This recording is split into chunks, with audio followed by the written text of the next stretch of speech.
Welcome to Janabheri news. ముందుగా headlines చూద్దాం.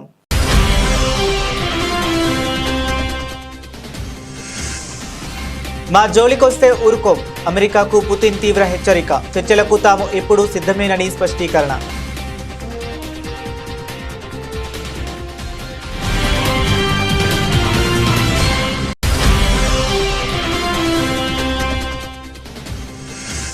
రోజ్గార్ మేళా సందర్భంగా కొత్తగా నియమితులైన వారికి ప్రధాని మోదీ అభినందనలు. దేశ సేవలో చురుకుగా పాల్గొనే అవకాశం లభించిందని వెల్లడి.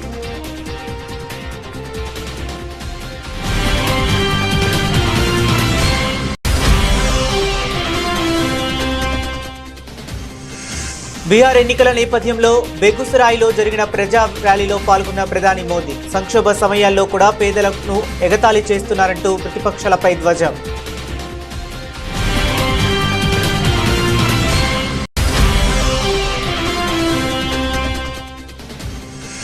ఐక్యరాజ్య సమితి 80వ వార్షికోత్సవంలో పాల్గొన్న భారత విదేశాంగ శాఖ మంత్రి ఎస్ జయశంకర్ తమ సమిష్టి అనుబంధానికి ఇది ఒక ప్రకటనగా తాను భావిస్తున్నానని వెల్లడి.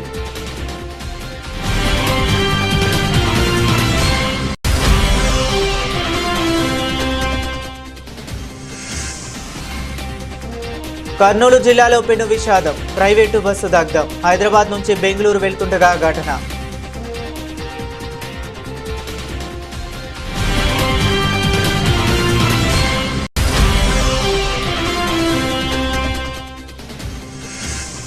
కర్నూలు బస్సు ప్రమాదంపై మంత్రి పొన్నం ప్రభాకర్ తీవ్ర స్పందన. నిర్లక్ష్యంగా ఉంటే ట్రావెల్స్ యజమానులపై హత్య కేసులు నమోదు చేస్తామని హెచ్చరిక.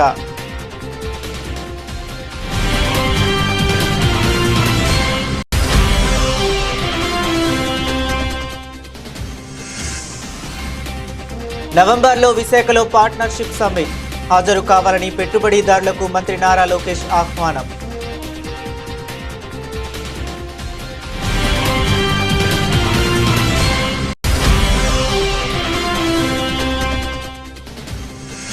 కాంగ్రెస్ నిరుద్యోగ బాకీ కార్డు ఆవిష్కరించిన మాజీ మంత్రి ఎమ్మెల్యే హరీష్ రావు. రేవంత్ రెడ్డి కళ్లు తెరిపించడానికి ఈ జూబ్లీహిల్స్ ఉప ఎన్నిక ప్రజలకు ఒక అవకాశమని పిలుపు.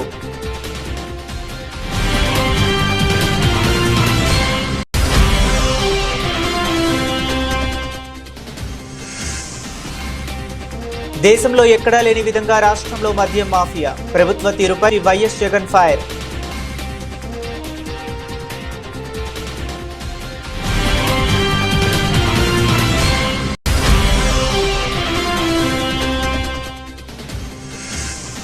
లిక్కర్ బాటిళ్ల హోల్గ్రామ్ కాంట్రాక్ట్ ను బీఆర్ఎస్ ప్రభుత్వం దుర్వినియోగం చేసింది. గత ప్రభుత్వంపై మండిపడ్డే మంత్రి జూపల్లి కృష్ణారావు.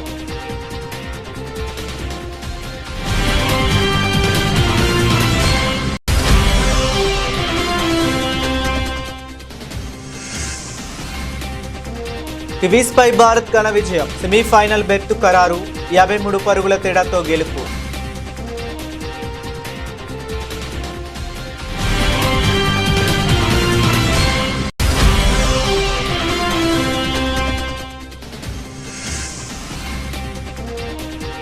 కాంతారాపై అల్లు అర్జున్ ప్రశంసలు. ఫ్రాన్స్ లోకి వెళ్లిపోయా అంటూ పోస్ట్.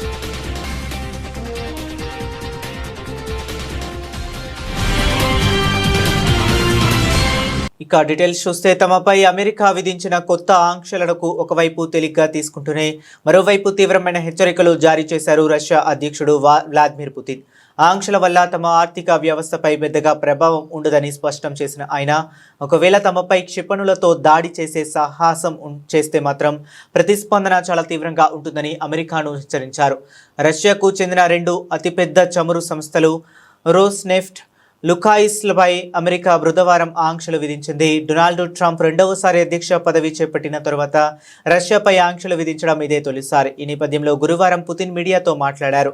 ఈ ఆంక్షలు ఖచ్చితంగా తీవ్రమైనవే, వాటి వల్ల కొన్ని పరిణామాలు ఉంటాయి, కానీ మా ఆర్థిక వ్యవస్థను గణనీయంగా ప్రభావితం చేయలేవు అని ఆయన పేర్కొన్నారు.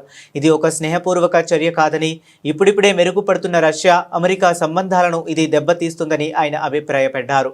ఈ రోజు యువతకు ప్రభుత్వ నియామకం లభించడమే కాకుండా దేశ సేవలో చురుకుగా పాల్గొనే అవకాశం కూడా లభించిందని ప్రధాని నరేంద్ర మోదీ అన్నారు. రోజ్గార్ మేళను ఉద్దేశించి మోదీ ప్రసంగించారు. కొత్తగా నియమితులైన వారికి అభినందనలు తెలిపారు. ఈ సందర్భంగా ప్రధాని మాట్లాడుతూ కొత్తగా నియమితులైన వారు గొప్ప స్ఫూర్తితో పనిచేస్తారని తనకు నమ్మకం ఉందన్నారు. నిజాయితీ మరియు సమగ్రతతో భారతదేశ భవిష్యత్తు కోసం మెరుగైన వ్యవస్థలను సృష్టించడంలో యువత తమ పాత్రను పోషిస్తారని ఆశాభావం వ్యక్తం చేశారు. जब देश के लिए कुछ कर गुजरने का जज्बा जुड़ेगा तो आपकी ये सफलता केवल व्यक्तिगत सफलता नहीं रहेगी, आपकी सफलता देश की सफलता बन जाएगी। आज आपको केवल सरकारी नियुक्ति नहीं मिली है, आपको राष्ट्र सेवा में सक्रिय योगदान देने का अवसर मिला है। मुझे विश्वास है आप इसी भावना से काम करेंगे।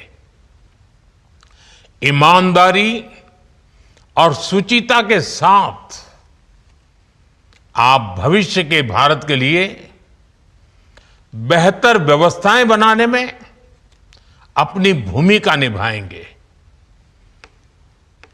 और आप जानते हैं हमारे लिए नागरिक देवो भव ये मंत्र है। सेवा भाव से, समर्पण भाव से हर नागरिक के जीवन में हम उपयोगी कैसे हो ये कभी भूलना नहीं है। బీహార్ ఎన్నికల నేపథ్యంలో బెగుసరాయిలో జరిగిన ప్రజా ర్యాలీలో ప్రధాని మోదీ పాల్గొన్నారు. ఈ సందర్భంగా ప్రజలను ఉద్దేశిస్తూ మాట్లాడుతూ బీజేపీ ఎన్డీఏ ప్రభుత్వం కారణంగా 200కు పైగా ఫ్యాక్టరీలు ఉన్నాయని మరియు మొబైల్ డేటా చాలా చౌకగా మారిందన్నారు. ఇది బీహార్ యువతకు కంటెంట్ సృష్టికి కొత్త మార్కెట్ను సృష్టిస్తుందని పేర్కొన్నారు. ఏదైనా ప్రాంతం లేదా రాష్ట్రం అభివృద్ధి చెందాలంటే దార్శనికత, దీర్ఘకాలికంగా ఉద్దేశం దృఢంగా మరియు లక్ష్యం స్పష్టంగా ఉన్నప్పుడు మాత్రమే సాధ్యమవుతుందని అన్నారు. అయితే ఆర్జేడీ, కాంగ్రెస్ దానంతటా అదే ఒక సమస్య అని, అలాంటప్పుడు బీహార్ సమస్యలకు వారు పరిష్కరించలేదని విమర్శించారు. సంక్షోభ సమయంలో కూడా పేదలను ఎగతాళి చేసేది ఈ సున్నితత్వం లేని వ్యక్తులే అంటూ ధ్వజమెత్తారు. आप इतनी बड़ी तादाद में यहाँ है, आप मेरा एक काम करेंगे?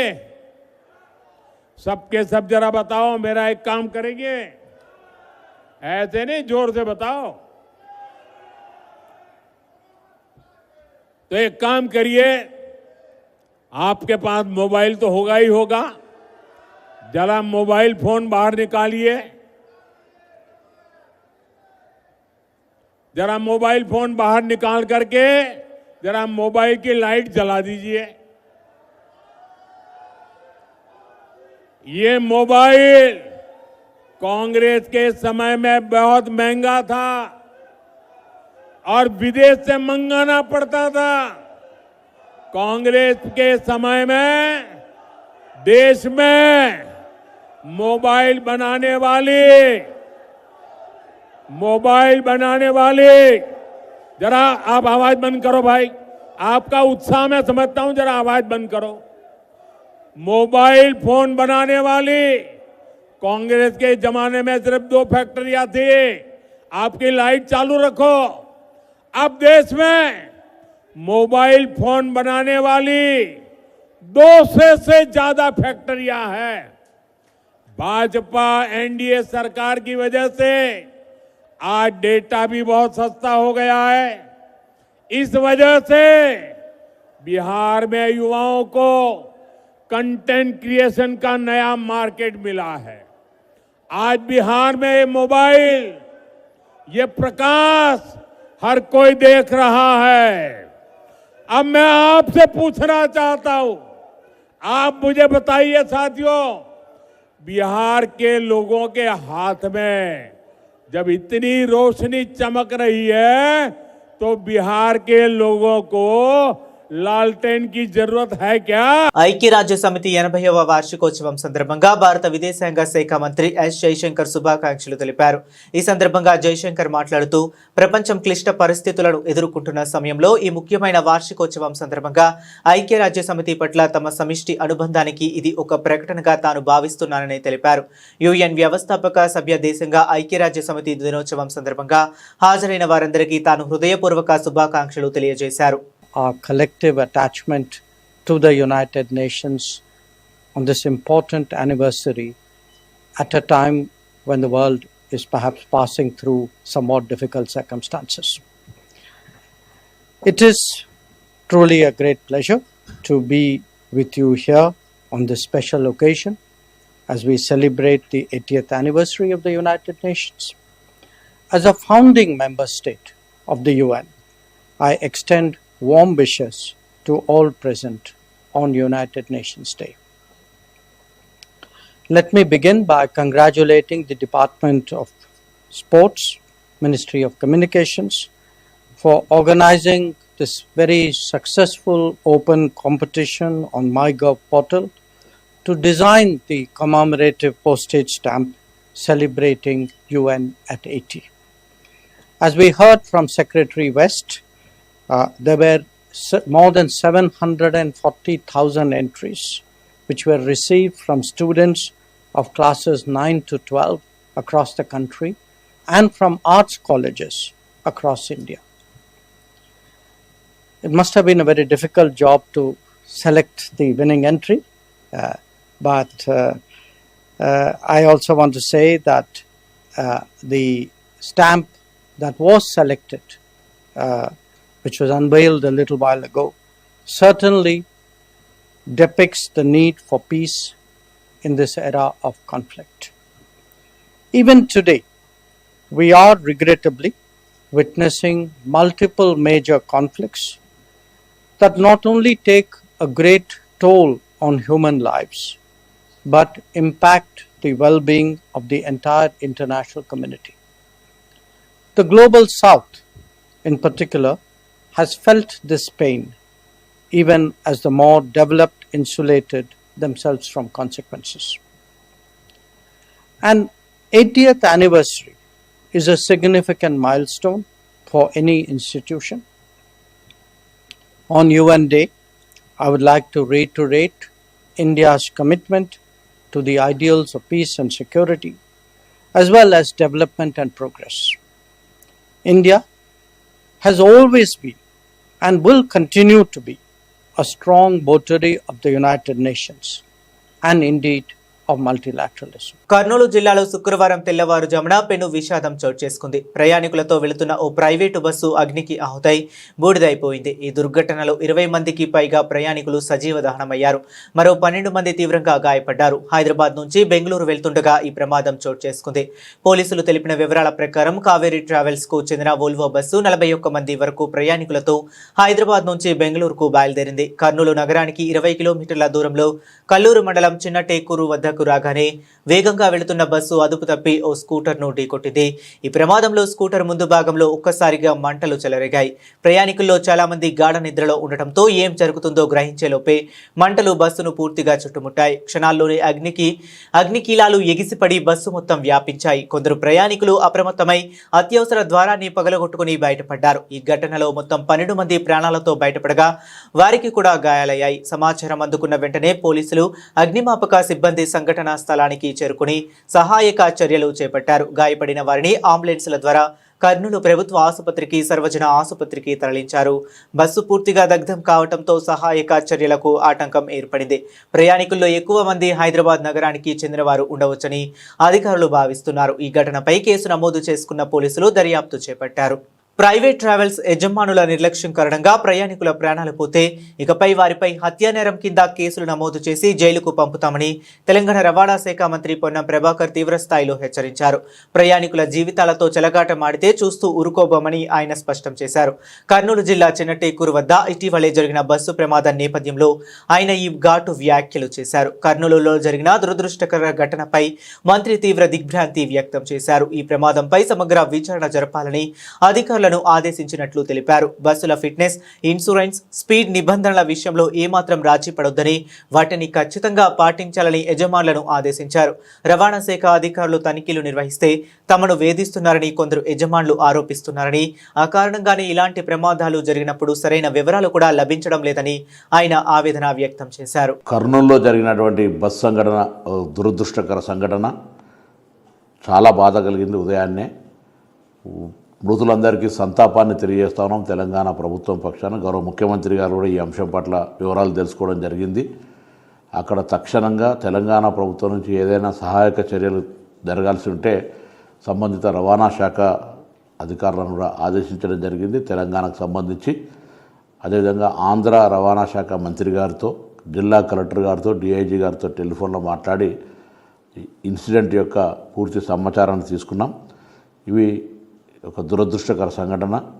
దీని పట్ల భవిష్యత్తులో, ఎందుకంటే హైదరాబాద్ వయా ఆంధ్ర, కర్ణాటక వయా ఆంధ్ర, హైదరాబాద్కు రోజు వేల మంది ప్రయాణం చేసే ఈ యొక్క బస్సు వ్యవస్థలో అన్ని రకాల చర్యలు తీసుకోవడానికి ముగ్గురం ట్రాన్స్పోర్ట్ కమిషనర్ తొందరలో సమావేశమై తదుపరి ఇటువంటి ఇన్సిడెంట్ జరగకుండా తీసుకోవాల్సిన చర్యలను తీసుకుంటాం. ఉదాహరణకు తిరుపతిలో ఘాట్ రోడ్ ఎక్కేప్పుడు ఎంత సమయం తీసుకుంటుంది, దిగేప్పుడు ఎంత సమయం తీసుకుంటుందో ఎంట్రీ ఎగ్జిట్లో రికార్డ్ చేస్తారు. ఇక్కడ కూడా హైదరాబాద్ నుంచి బెంగళూరుకి వెళ్ళినా, హైదరాబాద్ నుంచి తిరుపతికి వెళ్ళినా, హైదరాబాద్, విజయవాడ, రాజమండ్రి, వైజాగ్లకు వెళ్ళినా ఇటువంటి నిబంధన తేవడం ద్వారా స్పీడ్ లిమిట్, యాక్సిడెంట్ నివారించే హక్కు ఉంటుంది. అదేవిధంగా బస్సు ఓనర్స్ కానీ ట్రావెల్స్ సంబంధించిన వాళ్ళకు కూడా విజ్ఞప్తి చేస్తున్నాం, హెచ్చరిక చేస్తూ ఉన్నాం. రవాణా శాఖ తరఫున మీరు మీ యొక్క ఫిట్నెస్ కానీ, ఇన్సూరెన్స్ కానీ తదితర అంశాల పట్ల ఎక్కడ నిర్లక్ష్యం వహించినా నేరుగా హత్యా నేరం పెట్టి లోపలికి పంపుతాం. జాగ్రత్త అని చెప్తా ఉన్నాం. నియమ నిబంధనలు పాటిస్తూ స్పీడ్కు సంబంధించిన విషయంలో కూడా జాగ్రత్త వ్యవహారం చేస్తూ ప్రాణాలతో చెలగాడమే ప్రయత్నం చేయొద్దు. రోజువారీ రవాణా శాఖ చెక్కులు చేస్తే వేధింపులకు అని మాట్లాడతారు. ఇవాళ ఇటువంటి సంఘటనలు జరిగినప్పుడు వాటికి సంబంధించినటువంటి క్లారిఫికేషన్ దొరికే పరిస్థితి ఉండదు. ఇలా ఏది ఏమైనా బస్సు ఒడిశాలో రిజిస్ట్రేషన్ అయింది, హైదరాబాద్ నుంచి బెంగళూరుకి వెళ్తూ ఉంది. అర్ధరాత్రి మోటార్ సైకిల్ బస్ కిందకి వచ్చి ప్రమాదం జరిగింది. ఏదైనా కారణాలు కావచ్చు. తప్పకుండా వీటి పట్ల సంబంధిత గౌరవ ఆంధ్ర మంత్రి, కర్ణాటక మంత్రి, నేను తప్పకుండా దీన్ని కూర్చొని ఏం చేయాలనే ఆలోచన కొద్దీ భవిష్యత్తులో సంఘటన జరగకుండా చర్యలు తీసుకుంటాం. మృతులకు మా సానుభూతి. తప్పకుండా ఎటువంటి పునరావాస చర్యలు, అక్కడ అన్ని చర్యలకు సంబంధించి తెలంగాణ ప్రభుత్వం తరఫున ఆంధ్ర ప్రభుత్వానికి పూర్తిగా సపోర్టివ్గా ఉంటుంది. ప్రమాదం నుంచి బయటపడ్డ వాళ్ళందరికీ కూడా ఇప్పటికే ప్రాథమిక సమాచారంలో అన్ని రకాల చికిత్స, దాని తదుపరి అన్ని చర్యలు తీసుకుంటూ ఉన్నారు. కాబట్టి మరొకసారి తెలంగాణ ప్రభుత్వం తరఫున ఈ సంఘటన పట్ల దిగ్భ్రాంతిని వ్యక్తం చేస్తూ మృతులకు సంతాపం. ఆంధ్రప్రదేశ్కు గూగుల్ డేటా సెంటర్ రావడం వెనుక 13 నెలల నియంత్రణ కృషి దాగి ఉందని రాష్ట్ర ఐటీ, విద్యాశాఖ మంత్రి నారా లోకేష్ వెల్లడించారు. ఆస్ట్రేలియా పర్యటనలో భాగంగా మెల్బోర్న్లో Australia India business council, AIBC, CII సంయుక్తంగా నిర్వహించిన పార్ట్నర్షిప్ సమ్మిట్ రోడ్ షోలో ఆయన పాల్గొన్నారు. ఈ సందర్భంగా పెట్టుబడిదారులను ఉద్దేశించి ప్రసంగిస్తూ ఏపీని పెట్టుబడులకు గమ్యస్థానంగా ఎందుకు ఎంచుకోవాలో వివరించారు.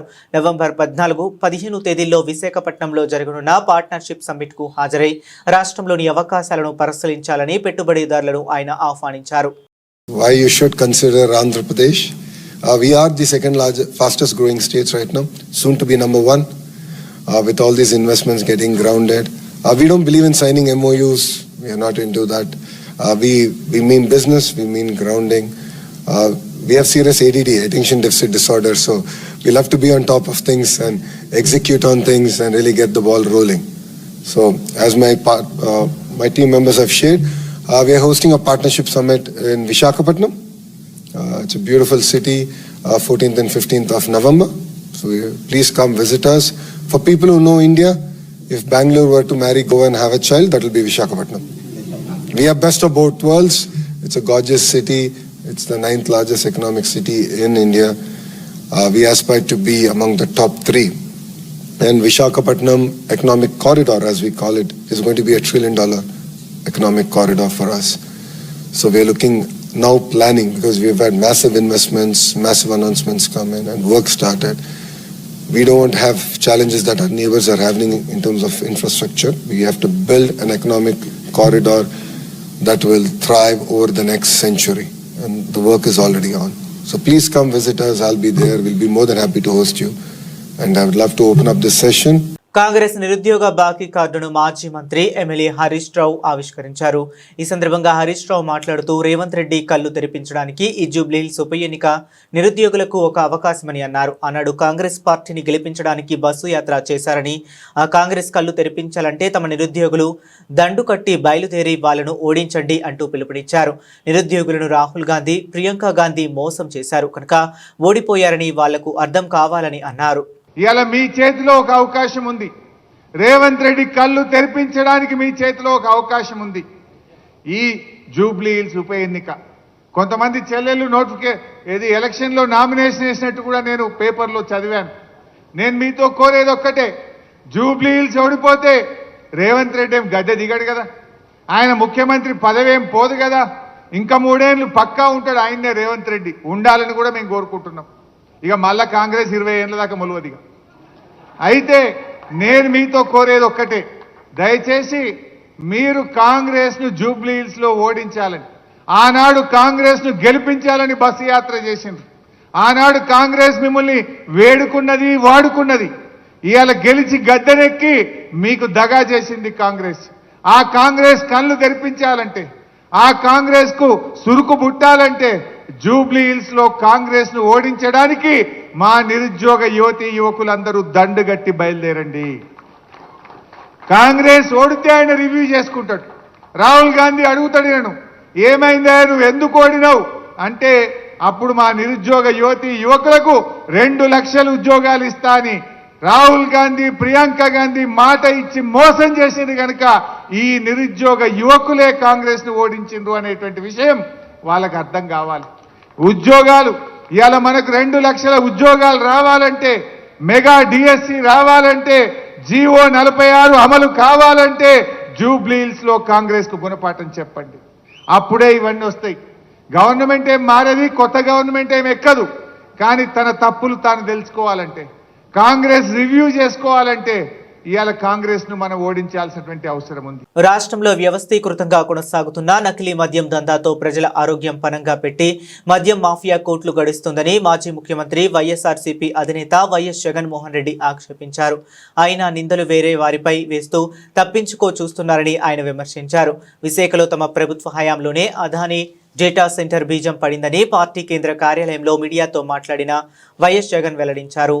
పర్ఫార్మెన్స్ లో వీక్, క్రెడిట్ చోరీలో పీక్ అయిన సీఎం చంద్రబాబు ఇప్పుడు గూగుల్ డేటా సెంటర్ పై ఇదే తరహాలో ప్రచారం చేసుకుంటున్నారని తెలిపారు. మరోవైపున ఇల్లిసిట్, స్పూరియస్ లిక్కరు విచ్చలవిడిగా తాగిస్తున్నారు, ప్రతి 4-5 బాటిల్లో ఒక బాటిల్.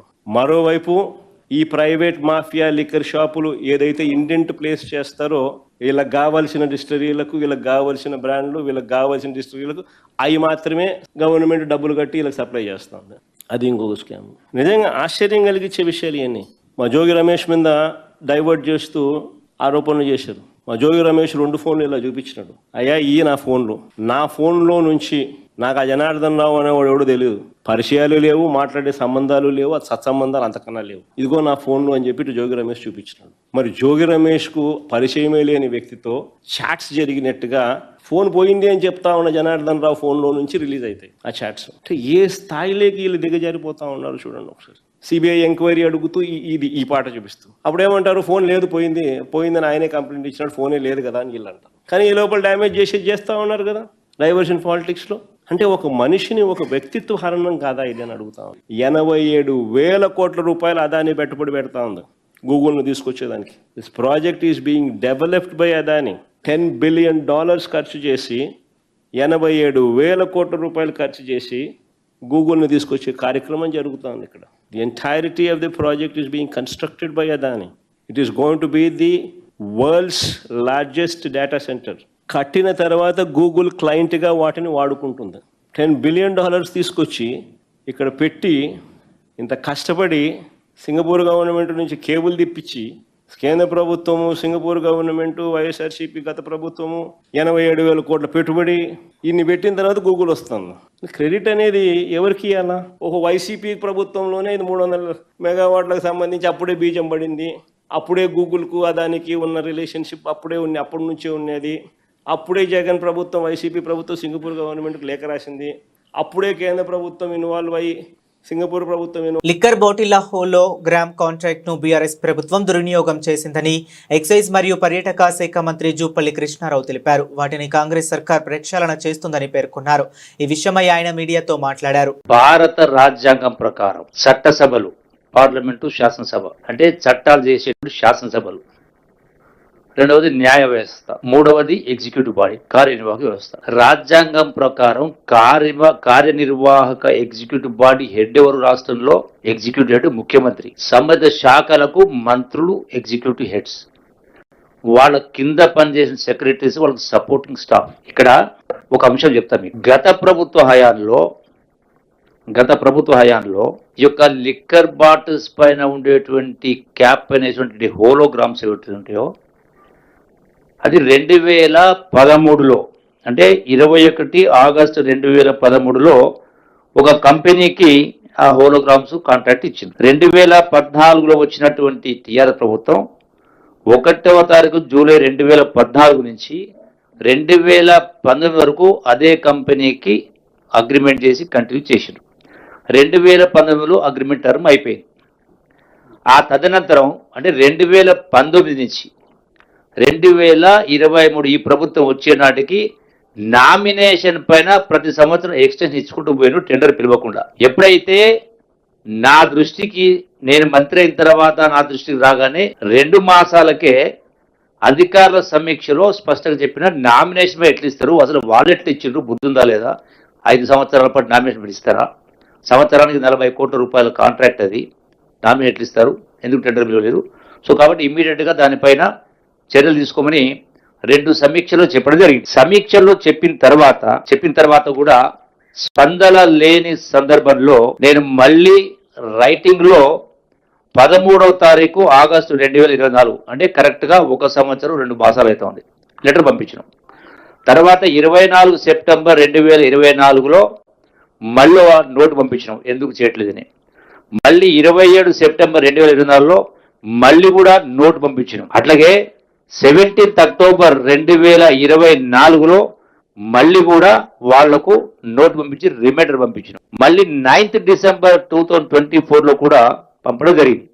అంటే ఏమని చెప్పినాం, ఏదైతే ప్రపంచంలో బెస్ట్ టెక్నాలజీ అవుతుందో ఆ టెక్నాలజీని ఐడెంటిఫై చేసి expression of interest, EOI expression of interest చేసి టెక్నాలజీ ఐడెంటిఫై చేసి ఆ టెక్నాలజీ ప్రకారం టెండర్ పిలవండి అన్నాం.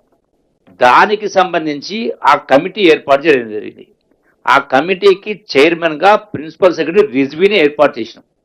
అంటే దగ్గర ఆల్మోస్ట్ 1 సంవత్సరం 4 మాసాలు 3 మాసాలు అవుతా ఉంది. కమిటీ చేసిన తర్వాత కమిటీ మీటింగ్ లో పెట్టలేవాడు. మహిళల ఐసీసీ వన్డే ప్రపంచ కప్ లో భారత జట్టు అదరగొట్టింది.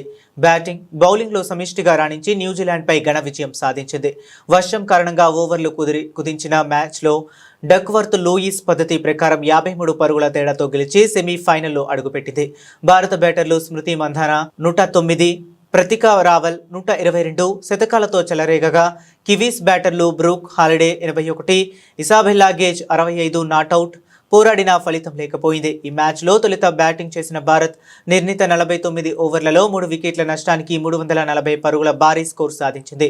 భారత ఇన్నింగ్స్ 48వ ఓవర్ తర్వాత వర్షం అంతరాయం కలిగించడంతో మ్యాచ్ను 49 ఓవర్లకు కుదించారు. అనంతరం న్యూజిలాండ్ లక్ష్య ఛేదనకు ముందు మరోసారి వర్షం పడడంతో డక్వర్త్ లూయిస్ పద్ధతి ప్రకారం లక్ష్యాన్ని 44 ఓవర్లలో 325 పరుగులుగా నిర్ధారించారు. భారీ లక్ష్యంతో బరిలోకి దిగిన న్యూజిలాండ్కు ఆరంభంలోనే ఎదురు దెబ్బ తగిలింది. కివీస్ 59 పరుగులకి 3 వికెట్లు కోల్పోయి కష్టాల్లో పడింది. ఈ దశలో Brooke Halliday 81, Isabella Gaze 65 not out అద్భుతంగా పోరాడారు. చివరిలో భారీ షాట్ కు యత్నించి హాలిడే అవుట్ కావడంతో కివీస్ ఆశలు ఆవిరయ్యాయి. దీంతో న్యూజిలాండ్ 44 ఓవర్లలో 8 వికెట్లకు 271 పరుగులు మాత్రమే చేయగలిగింది. భారత బౌలర్లలో రేణుకా సింగ్, క్రాంతి గౌడ్ చెరో 2 వికెట్లు పడగొట్టారు. దేశవ్యాప్తంగా సంచలనాలు సృష్టిస్తున్న కన్నడ చిత్రం కాంతారా చాప్టర్ 1 పై ఐకాన్ స్టార్ అల్లు అర్జున్ ప్రశంసల వర్షం కురిపించారు. ఇటీవలే ఈ చిత్రాన్ని వీక్షించిన ఆయన సోషల్ మీడియా వేదికగా తన అనుభూతిని పంచుకున్నారు. కాంతారా ఒక మైండ్ బ్లోయింగ్ చిత్రమని అభివర్ణించారు. నిన్న రాత్రి కాంతారా చూశాను, చాలా అద్భుతంగా ఉంది. సినిమా చూస్తున్నంతసేపు నేను ఒక ట్రాన్స్ లోకి ఉండిపోయాను. అని అల్లు అర్జున్ తన పోస్ట్లో పేర్కొన్నారు. చిత్రంలో ముఖ్య పాత్ర పోషించి దర్శకత్వం వహించిన రిషబ్ శెట్టిపై ఆయన ప్రత్యేక ప్రశంసలు కురిపించారు. రచయితగా, దర్శకుడిగా, నటుడిగా వన్ మ్యాన్ షో చేసినందుకు రిషబ్ శెట్టి గారికి నా అభినందనలు. ఆయన ప్రతి విభాగంలోనూ అద్భుతంగా రాణించారు అని కొనియాడారు. చిత్రంలోని ఇతర నటీనటులు రుక్మిణి, జయరాం, గుల్షాన్ దేవయ్య అద్భుతంగా నటించారని తెలిపారు. సంగీత దర్శకుడు Ajaneesh, cinematographer Aravind S Kashyap, art director Dharani Gange, stunt master Arjun రాజుల పనితీరు గురించి కూడా అల్లు అర్జున్ ప్రత్యేకంగా అభినందించారు. ఇంతటి గొప్ప చిత్రాన్ని నిర్మించిన నిర్మాత విజయ్ కిరంగదూర్ హుంబాలే ఫిలిమ్స్ బృందానికి శుభాకాంక్షలు తెలిపారు. బులెటిన్ ముగించే ముందు మరొకసారి హెడ్లైన్స్ చూద్దాం.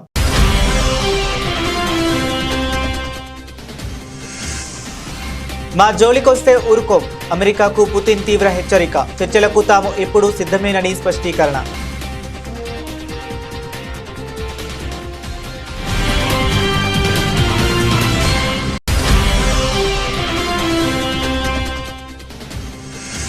రోజ్గార్ మేళా సందర్భంగా కొత్తగా నియమితులైన వారికి ప్రధాని మోదీ అభినందనలు. దేశ సేవలో చురుకుగా పాల్గొనే అవకాశం లభించిందని వెల్లడి.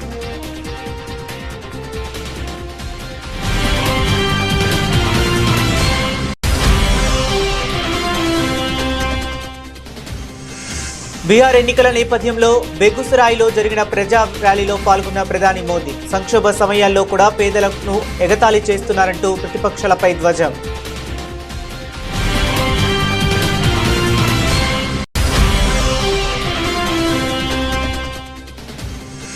ఐక్యరాజ్య సమితి 80వ వార్షికోత్సవంలో పాల్గొన్న భారత విదేశాంగ శాఖ మంత్రి ఎస్ జయశంకర్ తమ సమిష్టి అనుబంధానికి ఇది ఒక ప్రకటనగా తాను భావిస్తున్నానని వెల్లడి.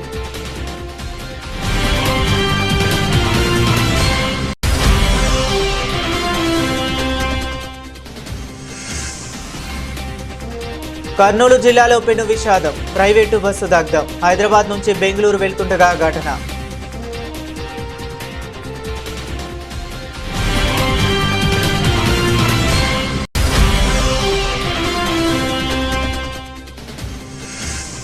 కర్నూలు బస్సు ప్రమాదంపై మంత్రి పొన్నం ప్రభాకర్ తీవ్ర స్పందన.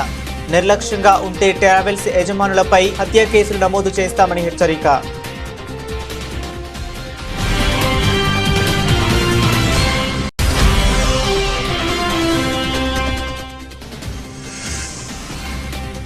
నవంబర్లో విశాఖలో పార్ట్నర్షిప్ సమ్మిట్ హాజరు కావాలని పెట్టుబడిదారులకు మంత్రి నారా లోకేష్ ఆహ్వానం.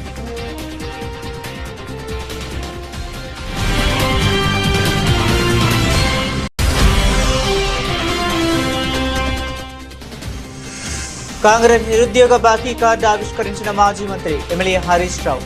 రేవంత్ రెడ్డి కళ్ళు తెరిపించడానికి ఈ జూబ్లీహిల్స్ ఉప ఎన్నిక ప్రజలకు ఒక అవకాశమని పిలుపు.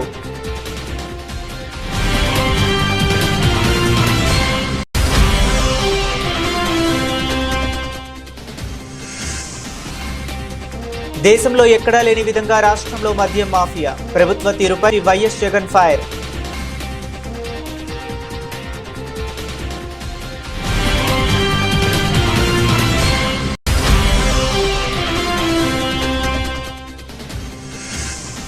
లిక్కర్ బాటిళ్ల హోల్గ్రామ్ కాంట్రాక్ట్ ను బీఆర్ఎస్ ప్రభుత్వం దుర్వినియోగం చేసింది.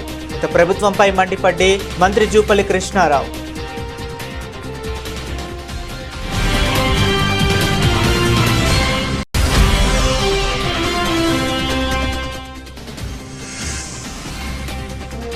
కివీస్ పై భారత్ ఘన విజయం. సెమీఫైనల్ బెర్త్ ఖరారు. 53 పరుగుల తేడాతో గెలుపు.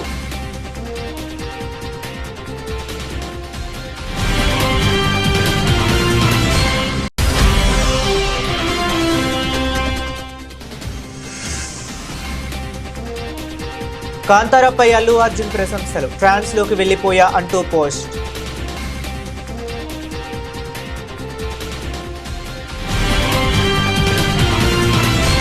ఇవి ఇప్పటి వరకు ఉన్న అప్డేట్స్. మరిన్ని అప్డేట్స్ కోసం చూస్తూనే ఉండండి.